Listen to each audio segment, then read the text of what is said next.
এই নির্বাচনী সরকারকে বিপদে ফেলানোর জন্যই তৎকালীন অন্তর্বর্তী সরকার এই পরিকল্পনা করেছিল। তাদের এই হীন সিদ্ধান্তের অবহেলার কারণে আজকে বাংলাদেশে গ্রামে গঞ্জে এই হামের প্রাদুর্ভাব ছড়িয়ে পড়েছে। হামের প্রাদুর্ভাবে সারা বাংলাদেশে লাখো লাখো শিশু আক্রান্ত হয়েছে।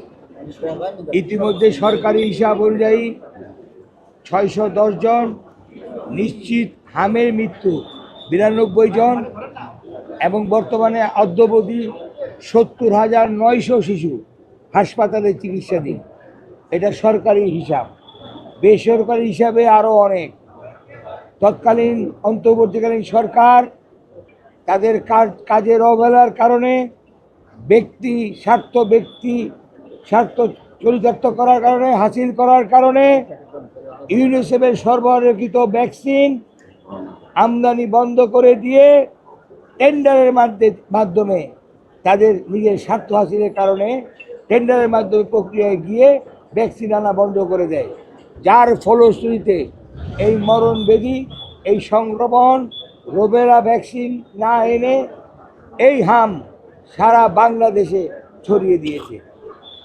যেই সময় সারা পৃথিবীতে কোনো হামের কোনো উপসর্গ নাই, যখন নির্মূলের পথে তাদের এই হীন সিদ্ধান্তের অবহেলার কারণে আজকে বাংলাদেশে গ্রামে গঞ্জে এই হামের প্রাদুর্ভাব ছড়িয়ে পড়েছে।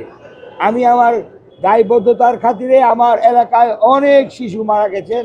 আমি নিজেকে একজন সংসদ সদস্য হিসাবে আমি মনে করেছি এটা প্রতিবাদ করার দরকার। সেই হিসাবে আজকে আমি মাননীয় আদালতে এসে যারা এই বিষয়ে দায়ী, যারা এই বিষয়ে দোষী, তাদের দৃষ্টান্তমূলক শাস্তি দাবি করছি, যাতে পরবর্তীতে কোনো সরকার বা কেউ আসলে বাংলাদেশের কোমলমতি শিশু এবং জনগণকে নিয়ে চিনিমিনি খেলতে না পারে, তার দৃষ্টান্তমূলক একটি বিচার আমি দাবি করছি। পক্ষান্তরে এই সরকারকে আমি মনে করি পরিকল্পিতভাবে এই নির্বাচনী সরকারকে বিপদে ফেলানোর জন্যই তৎকালীন অন্তর্বর্তী সরকার এই পরিকল্পনা করেছিল। আমি সকলকে ধন্যবাদ জানাই, আপনারা যারা এখানে উপস্থিত হয়েছেন। আমি আশা করি আদালত ন্যায় বিচারের স্বার্থে আমার আর্জি শুনেছেন এবং সঠিক তদন্ত করে বিচার কার্য করবেন বলে আমি আশাবাদী। পরবর্তী নির্বাচন সরকারকে যাতে দেশ পরিচালনা তারা ব্যাহত হয়, বিঘ্ন সৃষ্টি হয়, সেই কারণে পরিকল্পনাভাবে এই নির্লক্ষ্য ছিল তাদের। অর্থাৎ ইউনিসেফ থেকে না এনে তারা টেন্ডারের মাধ্যমে আনতে চাইছে যে 2 বছর লাগে, তার স্বাভাবিকভাবে রোগ প্রাদুর্ভাব হবে। সেই প্রাদুর্ভাব সৃষ্টি করে গেছে বিগত সরকার, অন্তর্বর্তীকালীন সরকার। এই সরকারকে বিপদে ফেলেছে, এই সরকার বিব্রত ক্ষমতা ফেলেছে, এই সরকারকে হেয় প্রতিপন্ন করেছে।